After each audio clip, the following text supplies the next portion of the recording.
இன்றைக்கி ஆஃபீஸில் ஒரு மீட்டிங் இருக்குது, இந்த மீட்டிங்கில் நம்ம என்னெல்லாம் பேசணும், ஸோ இதில் ஏதாவது தப்பு பண்ணிவிடுவோமோ அப்படிங்கிற ஒரு பதட்டம். ஆல்ரெடி வந்து ஒரு வாட்ஸ்அப்பை ஓப்பன் பண்ணி பார்த்துட்டாரு, இன்ஸ்டாகிராம் ஓப்பன் பண்ணி பார்த்துட்டாரு, ஃபேஸ்புக்கு.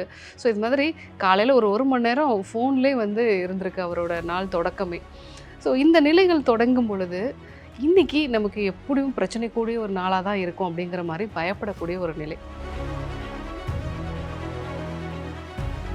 பெரும்பாலும் இது நம்முடைய குடல் சார்ந்த ஒரு பிரச்சனையாக தான் வந்து தொடக்கம் இருக்கும். ஸோ கட் பாக்டீரியாஸ் வந்து இம்பேலன்ஸ்டாக இருக்குது. இன்றைக்கி நாம் சாப்பிடக்கூடிய உணவுகள் பெரும்பாலும் ப்ரிசர்வேட்டிவ் சேர்ந்த உணவுகள் நம்ம எடுத்துக்கிறோம். அந்த உணவுகளுமே முறையாக செரிமானம் பண்ணுறதுக்கான ஒரு வாய்ப்பே நம்ம வந்து கொடுக்கறதில்ல. ஸோ பசி இல்லாமலே அடிக்கடி நம்ம வந்து சாப்பிட்றோம். இதனால் நம்மளுடைய கட் பாக்டீரியாஸ் இம்பேலன்ஸ் ஆகுது. ஒரு சிலருக்கு முடிவெடுக்கிறதுல எப்போவுமே சிரமம் இருக்கும். எப்போவுமே குழப்பமான ஒரு மனநிலையிலே இருப்பாங்க. ஸோ ஒரு முடிவு சொல்லுவாங்க, திருப்பியும் வந்து அதே விஷயத்த மாற்றுவாங்க, திருப்பியும் வந்து பழைய முடிவுக்கே போவாங்க. இந்த மாதிரி குழப்பமான ஒரு மனநிலையிலே இருப்பாங்க. தெளிவற்ற நிலை எப்போவுமே அவங்களுக்கு இருக்கும். ஒரு விஷயத்தை ஃபோக்கஸ் பண்ணி அவங்களால வந்து படிக்க முடியாது. ஒரு 20 நிமிஷம் ஒரு வேலையை எந்த டிஸ்டர்பன்ஸும் இல்லாமல் பண்ணுறது அப்படிங்கிறது அவங்களுக்கு ரொம்பவே கஷ்டமாக இருக்கும். ஸோ அடிக்கடி நிறைய மிஸ்டேக்ஸ் பண்ணுவாங்க. இந்த மாதிரியான அறிகுறிகள் இருக்குது அப்படின்னா உங்களுக்கும்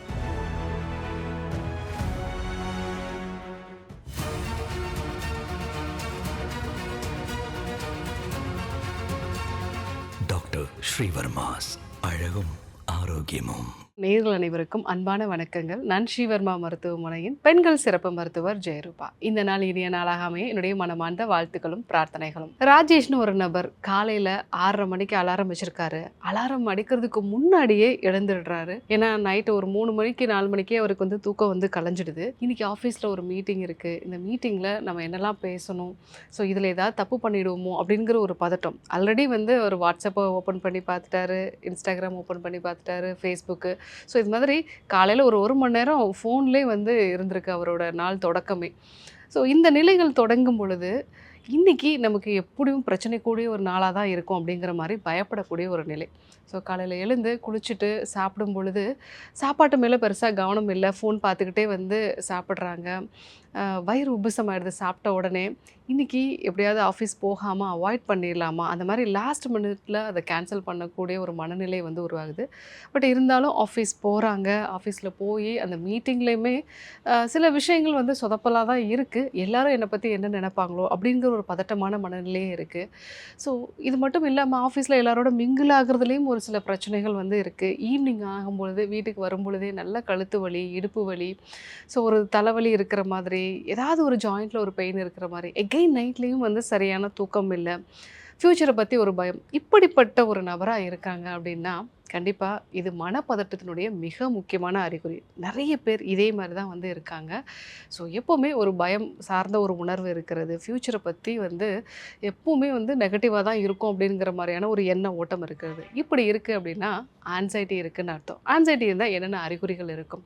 ஸோ எப்போவுமே மனக்கவலை இருக்கும், பால்பிட்டேஷன் அதிகமாக இருக்கும், சின்ன சின்ன விஷயத்துக்கு கூட இதய துடிப்பு அதிகமாகிறது, மூச்சு விடுறதுல சிரமம் இருக்குது. சில சமயங்களில் இந்த ஸ்ட்ரெஸ் லெவல் அதிகமாகும்போது ஸோ நான் இருக்கிற இடத்துல என்னால் மூச்சு விட முடியலையோ அப்படிங்கிற மாதிரியான ஒரு நிலை வந்து உருவாகிறது. அதே மாதிரி செரிமான கோளாறுகள் இருக்கிறது. கொஞ்சம் உணவு சாப்பிட்டாலும் வயிறு உபச மாதிரியான ஒரு உணர்வு வந்து இருக்கிறது, இல்லை வாந்தி வரக்கூடிய ஒரு உணர்வு. சிலருக்கு ஐபிஎஸ் மாதிரியான தொந்தரவுகள், சாப்பிட்ட உடனே மோஷன் போகணுங்கிற ஒரு உணர்வு இருக்கிறது. இந்த மாதிரியான அறிகுறிகள் இருக்கலாம். நல்ல இரவு தூக்கமே வந்து அவங்களுக்கு இருக்காது. தூக்கத்தை தொடங்குறதும் சிரமமாக இருக்கும். சில சமயங்களில் இடையிலே விழிப்பு வந்துருச்சு அப்படின்னா அவங்களுக்கு அதுக்கப்புறமா தூக்கம் வராது. காலையில் ரொம்ப சீக்கிரமாக விழிக்கக்கூடிய ஒரு நிலையும் கூட சில பேருக்கு வந்து இருக்கும். ஒரு சிலருக்கு முடிவெடுக்கிறதுல எப்போவுமே சிரமம் இருக்கும். எப்போவுமே குழப்பமான ஒரு மனநிலையிலே இருப்பாங்க. ஸோ ஒரு முடிவு சொல்லுவாங்க, திருப்பியும் வந்து அதே விஷயத்த மாற்றுவாங்க, திருப்பியும் வந்து பழைய முடிவுக்கே போவாங்க. இந்த மாதிரி குழப்பமான ஒரு மனநிலையிலே இருப்பாங்க. தெளிவற்ற நிலை எப்போவுமே அவங்களுக்கு இருக்கும். ஒரு விஷயத்தை ஃபோக்கஸ் பண்ணி அவங்களால வந்து படிக்க முடியாது. ஒரு 20 நிமிஷம் ஒரு வேலையை எந்த டிஸ்டர்பன்ஸும் இல்லாமல் பண்ணுறது அப்படிங்கிறது அவங்களுக்கு ரொம்பவே கஷ்டமாக இருக்கும். ஸோ அடிக்கடி நிறைய மிஸ்டேக்ஸ் பண்ணுவாங்க. இந்த மாதிரியான அறிகுறிகள் இருக்குது அப்படின்னா உங்களுக்கும் ஆன்சைட்டி இருக்குதுன்னு அர்த்தம். எதனால் இந்த ஆன்சைட்டி உருவாகுது? பெரும்பாலும் இது நம்முடைய குடல் சார்ந்த ஒரு பிரச்சனையாக தான் வந்து தொடக்கம் இருக்கும். ஸோ கட் பாக்டீரியாஸ் வந்து இம்பேலன்ஸ்டாக இருக்குது. இன்றைக்கி நாம் சாப்பிடக்கூடிய உணவுகள் பெரும்பாலும் ப்ரிசர்வேட்டிவ் சேர்ந்த உணவுகள் நம்ம எடுத்துக்கிறோம். அந்த உணவுகளுமே முறையாக செரிமானம் பண்ணுறதுக்கான ஒரு வாய்ப்பே நம்ம வந்து கொடுக்கறதில்ல. ஸோ பசி இல்லாமலே அடிக்கடி நம்ம வந்து சாப்பிட்றோம். இதனால் நம்மளுடைய கட் பாக்டீரியாஸ் இம்பேலன்ஸ் ஆகுது. ரெண்டாவது நியூரோ டிரான்ஸ்மிட்டரில் வரக்கூடிய குறைபாடுகள் காபா அப்படின்னு நம்ம சொல்லுவோம். இது வந்து நம்மளுடைய உடல்லையும் சரி நம்மளுடைய நரம்பு மண்டலத்துக்கும் வந்து ஒரு பிரேக் மாதிரி. ஸோ இந்த காபாவோட அளவு வந்து கம்மியாக இருக்கிறது, செரட்டோனின் டோப்பமைன்கிற அந்த ஃபீல் குட் ஹார்மோன்ஸோட அளவு வந்து கம்மியாக இருக்கிறது, இதெல்லாம் தான் இன்றைக்கி இந்த மனப்பதத்துக்கு முக்கியமான காரணமாக இருக்குது.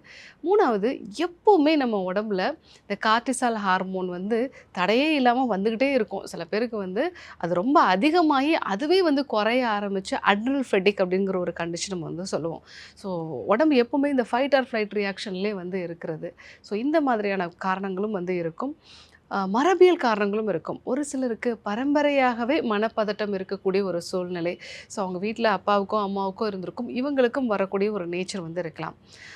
அதே போல் சுகர் லெவலில் ஒரு சேஞ்சஸ் இருக்குது. சுகர் லெவல் ரொம்ப அதிகமாகிறது, ரொம்ப கம்மியாகிறது. இந்த சேஞ்சஸ் இருந்தாலும் உங்களுக்கு இந்த மனப்பதட்டம் வந்து உருவாகலாம். சின்ன வயசுலேயே சில பாதிப்புகள் வந்து உருவாகிறது. சைல்ட்ஹுட்லேயே ஏதாவது ஒரு ட்ராமா இருந்தது, ஒரு மன கஷ்டம் கொடுக்கக்கூடிய ஒரு இழப்புகள் வந்து இருந்தது அப்படின்னா ஃப்யூச்சரில் எல்லா சமயங்கள்லையுமே ஒரு பதட்டமான ஒரு மனநிலையே வந்து உருவாகும். இதெல்லாம் தான் ஆன்சைட்டிக்கு முக்கியமான காரணமாக இருக்குது. ஸோ இந்த ஆன்சைட்டியை குறைக்கிறதுக்கு என்னென்ன விஷயங்கள்லாம் நம்ம பண்ணணும்? ஸோ இந்த ஆன்சைட்டி வரும் பொழுதே நம்ம பிரெயினில் அமெக்டெல்லான்னு சொல்லக்கூடிய பயத்தை உருவாக்கக்கூடிய விஷயம் வந்து அந்த பகுதி வந்து அதிகமாக செயல்பட ஆரம்பிக்கும். ரேஷ்னல் திங்கிங் அப்படின்னு நம்ம சொல்லுவோம். ஒரு விஷயத்தில் இதில் பயப்படணுமா பயப்படக்கூடாதா அப்படிங்கிறத கரெக்டாக வந்து யோசிக்கக்கூடிய பிரெயின் வந்து ப்ரீஃப்ரான்டல் கார்டெக்ஸ், நம்மளுடைய முன்பகுதியில் இருக்கக்கூடிய மூளையோட முன்பகுதின்னு நம்ம சொல்லுவோம். இந்த பகுதியை விட அமெக்டெல்லாங்கிற பகுதி அதிகமான அளவுக்கு வந்து பவரை வந்து எடுத்துக்கும். அதனால தான் நாமளே சொன்னாலும் இதில் எந்த பிரச்சனையும் இருக்காதுன்னு நம்ம வந்து காரண அறிவு சொன்னாலும் கூட பயம் வந்து நம்மளை அதிகமாக வந்திருக்கும். கண்டிப்பாக இந்த பிரச்சனை நடக்க தான் போகுது அப்படிங்கிற மாதிரியான ஒரு மனநிலையை உருவாக்கும். ஸோ இதை முறைப்படுத்துறதுக்கான சில வழிமுறைகளை நம்ம வந்து பார்க்கலாம். முதல் விஷயம், உங்களுடைய கட்டை பேலன்ஸ் பண்ணுறது, அதாவது டீடாக்ஸ் மெத்தட்ஸை ஃபாலோ பண்ணும்போது உங்கள் குடலில் இருக்கக்கூடிய நல்ல பாக்டீரியா வைரஸஸோட அளவு வந்து அதிகப்படுத்தணும். அதே மாதிரி ப்ரோபயாட்டிக் ப்ரீபயாட்டிக் இருக்கக்கூடிய உணவுப் பொருட்கள் வந்து எடுத்துக்கணும். ஸோ இதுக்கு தான் நம்ம வந்து 7 நாள் டீடாக்ஸ் மெத்தட்ஸ் வந்து கொடுக்குறோம். நெய் மருந்து சிகிச்சை. அதுக்கப்புறமா ஆரோக்கியமான முறையில் உங்கள் உணவுகளை வந்து மாற்றம் கொண்டு வரும் பொழுது கண்டிப்பாக மனநிலையிலும் நல்ல மாற்றம் வரும். ரெண்டாவது, உங்களுடைய சுவாசத்தை வந்து முறைப்படுத்துறது. ஸோ அதிகமாக பதட்டம் இருக்கும் பொழுது இந்த 3 விதமான ப்ரீத்திங் டெக்னிக்ஸை வந்து நீங்கள் யூஸ் பண்ணலாம். ஸோ அதில் ஃபஸ்ட்டு ப்ரீத்திங் என்ன அப்படின்னா டபுள் இன்ஹலேஷன். நல்லா மூச்சை உள்ளே இழுத்துட்டு திருப்பியும் ஒரு எக்ஸ்ட்ரா வந்து ஒரு மூச்சை உள்ளே இழுக்க முடியுமான்னு பார்க்கலாம். ஸோ இந்த மாதிரி டபுள் இன்ஹலேஷன் வந்து பண்ணிவிட்டு மெதுவாக மூச்சை வெளியே விடும் பொழுது, அந்த மூச்சை வெளியே விடும்போது நம்ம வாயை திறந்து கூட மூச்சை வெளியே விடலாம். இப்படி நம்ம வெளிவிடும்போது நம்ம உடம்புல வேகஸ் நரம்பு தூண்டப்படுறதுனால இம்மீடியட்டாக அந்த ஆன்சைட்டிங்கிறது வந்து குறைய ஆரம்பிக்கும். ரெண்டாவது 4-7-8 ப்ரீத்திங் டெக்னிக். ஸோ மூச்சை நல்லா வந்து உள்ளே இழுக்கணும். அந்த மாதிரி உள்ளே இழுக்கும்போது 4 கவுண்ட்ஸ் வந்து நம்ம சொல்லணும். 4 எண் வந்து நம்ம சொல்லிக்கணும். 1லேருந்து 4 வரைக்கும் நம்ம சொல்லிக்கலாம். அதுக்கப்புறம் 7 கவுண்ட்ஸ்க்கு வந்து உள்ளேயே வந்து ஹோல்ட் பண்ணி உள்ளே வச்சுக்கணும். கும்பகம் அப்படின்னு நம்ம சொல்லுவோம். அதுக்கப்புறமா மூச்சை வெளிவிடும்போது 8 எண்ணிக்கையில் வந்து மூச்சை வெளிவிடணும். இன்ஹேல் பண்ணும்போது 4 நம்பர், உள்ளே இருத்தி வைக்கும்போது ஹோல்ட் பண்ணி வைக்கும் பொழுது 7 நம்பர், வெளியே விடும்போது 8 நம்பர். இந்த மாதிரி நம்ம மெதுவாக மூச்சை வெளிவிடும் பொழுது நம்ம உடம்பு வந்து நல்லா ரிலாக்ஸ் ஆகும். சுவாசத்தில் மட்டும் நம்மளுடைய கவனம் இருக்கும். மூன்றாவது மெத்தட், ஸோ நீங்கள் ஏதாவது ஒரு பர்ஃபார்ம் பண்ண போகிறீங்க, இல்லை ஒரு மீட்டிங் வந்து அட்டன் பண்ண போகிறீங்க, இல்லை ஒரு முக்கியமான இடத்துல நீங்கள் பேச போகிறீங்க அப்படின்னா இந்த ஒரு டெக்னிக்கை வந்து நீங்கள் யூஸ் பண்ணலாம். ஸோ இந்த டெக்னிக் வந்து பாக்ஸ் ப்ரீத்திங் டெக்னிக் அப்படின்னு நம்ம வந்து சொல்லுவோம். மூச்சை நல்லா உள்ளே இழுக்கணும். உள்ளே இழுக்கும்போது ஒரு 4 கவுண்ட்ஸ் வந்து நம்ம உள்ளே இழுக்கணும். அதே மாதிரி மூச்சை உள்ளே இழுத்தும் போது உள்ளே ஹோல்ட் பண்ணி வைக்கும்போது ஒரு 4 கவுண்ட்டு, வெளியே விடும்போது 4 கவுண்ட்டு. இதெல்லாம் விட்ட பிறகு எதுவுமே பண்ணாமல் ஒரு 4 கவுண்ட்டு. ஸோ ஒரு ரெஸ்டிங் பொசிஷனில் மூச்சு வந்து வெளியே விடக்கூடாது, உள்ளே இருத்தக்கூடாது, அதே சமயம் உள்ளே இழுக்கக்கூடாது. ஸோ இந்த மாதிரி ரெஸ்டிங்கில் ஒரு 4 கவுண்ட்ஸில் வந்து நம்ம பண்ணலாம். ஸோ இது ஒரு 5 நிமிஷம் நீங்கள் பண்ணீங்க அப்படின்னாலே உங்கள் பாடியில் வேகஸ் நரம்பு வந்து தூண்டப்பட்டு பாடி நல்லா ரிலாக்ஸ் மெத்தடில் வந்து வர ஆரம்பிச்சிடும். ஸோ இந்த 3 ப்ரீத்திங் டெக்னிக்ஸும் நீங்கள் வந்து அந்த சமயத்தில் உங்களுடைய ஆன்சைட்டியை குறைக்கிறதுக்கு யூஸ் பண்ணலாம். இது இல்லாமல் ரெகுலராகவே நீங்கள் பிராமரி பிராணாயம், உஜ்ஜயி பிராணாயம் இந்த மாதிரி பிராணாயாம பயிற்சிகளை நீங்கள் வந்து செய்யும் பொழுது உங்களுடைய ஆன்சைட்டி கண்டிப்பாக குறைய ஆரம்பிக்கும். அடுத்ததாக சில வகையான உணவுப் பொருட்கள் வந்து நம்ம எடுத்துக்கலாம். மெயினாக அமுக்ரா வந்து நம்ம எடுத்துக்கலாம். அதே போல் துளசி, ஜடாமாஞ்சி இந்த மாதிரியான மூலிகைகள்லாம் வந்து எடுத்துக்கலாம். ஸோ இந்த மூலிகைகள்லாம் எனக்கு கிடைக்கலன்னு சொல்கிறவங்க மானச சஞ்சீவி ரசாயனம் இல்லைன்னா மானசா கேப்சூல்ஸ் இது ரெண்டுமே நீங்கள் எடுத்துக்கும் பொழுது உங்களுடைய மனப்பதட்டம் வந்து குறைய ஆரம்பிக்கும். ஸோ இந்த ஆன்சைட்டியை குறைக்கிறதுக்கு இன்னும் சில மெத்தட்ஸ்லாம் வந்து இருக்குது. அதாவது சயின்டிஃபிக்கலாக ப்ரூவான சில மெத்தட்ஸ். அதில் கோல்டு வாட்டர் எக்ஸ்போஷர். நல்லா காலையில் எழுந்த உடனே சில் தண்ணியில் குளித்தோம் அப்படின்னா நம்ம பாடியில் வந்து என்டார்ஃபினோட லெவல் வந்து அதிகமாகும். ஸோ இதனால் நமக்கு ஒரு ஃபீல் குட் எஃபெக்ட் வந்து கிடைக்கும். ஸோ அந்த ஒரு விஷயத்தை நம்ம காலையில் ஒரு 5 நிமிஷம் நம்ம பண்ணாலே நம்ம பாடியில் ஸோ நல்ல ஒரு டோபமைன் சர்ஜ் வந்து வரும். ஸோ இது வந்து உங்களோட பாடியை காலை நேரத்திலே இந்த சாஃப்ட்வேர் செட் ஆன மாதிரி உங்களுக்கு ஹாப்பியான ஒரு மைண்டை வந்து செட் பண்ணிடும். ரெண்டாவது, நைட்டு தூங்க போகிறதுக்கு 2 மணி நேரத்துக்கு முன்னாடியே உங்கள் ஃபோனை நீங்கள் வந்து தள்ளி வச்சுடுங்க. ஸோ அந்த மாதிரி நீங்கள் வச்சுட்டீங்க அப்படின்னா உங்களுடைய உடம்புக்கு தேவையான அந்த மெலட்டோனின் வந்து செக்ரேட் ஆகும். அதன் மூலமாக நெக்ஸ்ட் டே வந்து ஆன்சைட்டி இல்லாமல் நீங்கள் ஒரு ஹெல்த்தியான நபராக வந்து இருப்பீங்க. மூணாவதாக, ரெகுலராக ஏதாவது ஒரு கார்டியோ எக்ஸசைஸ் வந்து பண்ணுங்கள். வாரத்தில் 5 நாள் வரைக்கும் நீங்கள் வந்து நடைப்பயிற்சியோ இல்லை வந்து யோக பயிற்சியோ வந்து நீங்கள் பண்ணும் பொழுது உங்கள் பாடி வந்து நல்லா ரிலாக்ஸ் ஆகும்.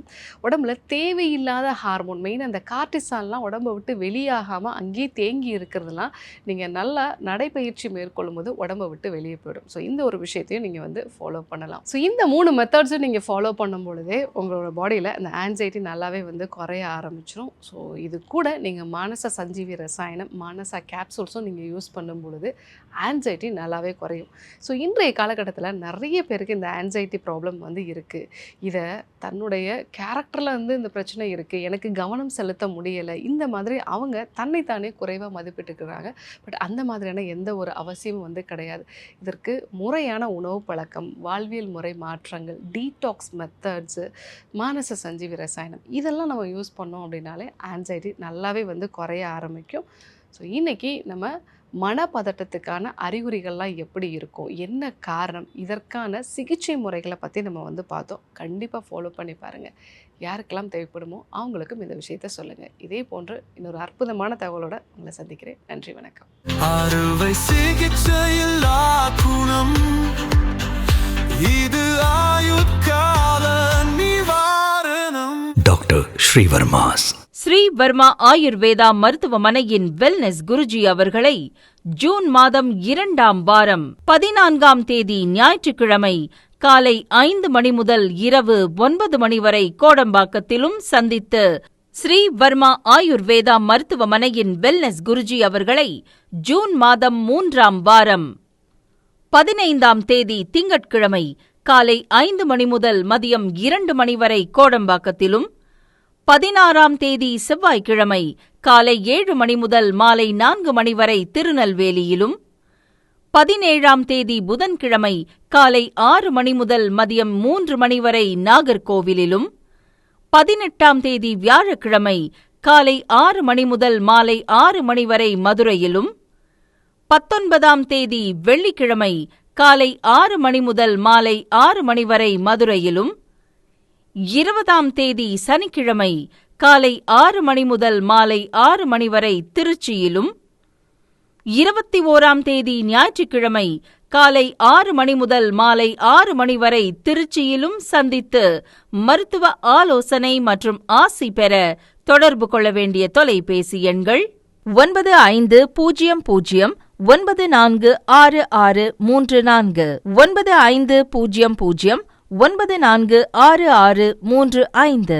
ஆச்சார்யா டாக்டர் ஸ்ரீ வர்மா அவர்களிடமும் வெல்னஸ் குருஜி அவர்களிடமும் நேரடியாக பயிற்சியும் ஆசியும் பெற்ற doctor Hemala Thiruvallur, doctor Aneesh Fathima Ambattur, doctor Surya Kodambakkam, doctor Jayarupa Manapakkam, doctor Radha Velachery, doctor Jayakanthan Pondicherry, doctor Pooja Tiruvannamalai, doctor Saraswathi Salem, doctor Suryabharathi Trichy, doctor Abirami Thanjavur, doctor Abina Mubisha Madurai, doctor Jebashin, Nagercoil. Doctor Malathi, Coimbatore. Doctor Sonali, Hosur. Doctor Guna Apsara, Bangalore. Doctor Navaneeth, Hyderabad. Doctor Siddhanath, Mumbai. பட்டப்படிப்பு மற்றும் பட்ட மேற்படிப்பு முடித்த மருத்துவர்களை சந்தித்து சிகிச்சை பெறலாம். முதுகுவலியா, மூட்டு வலியா, கை கால் நீட்ட மடக்க இயலாமையா, அறுவை சிகிச்சை இல்லா குணம், ஆயுட்கால நிவாரணம். டாக்டர் ஸ்ரீவர்மா PCR, மகாராஜா தைலம். அனைத்து மருந்து கடைகளிலும் கிடைக்கும். அனைத்து நோய்களுக்குமான குணம், ஆரோக்கியம் தரும்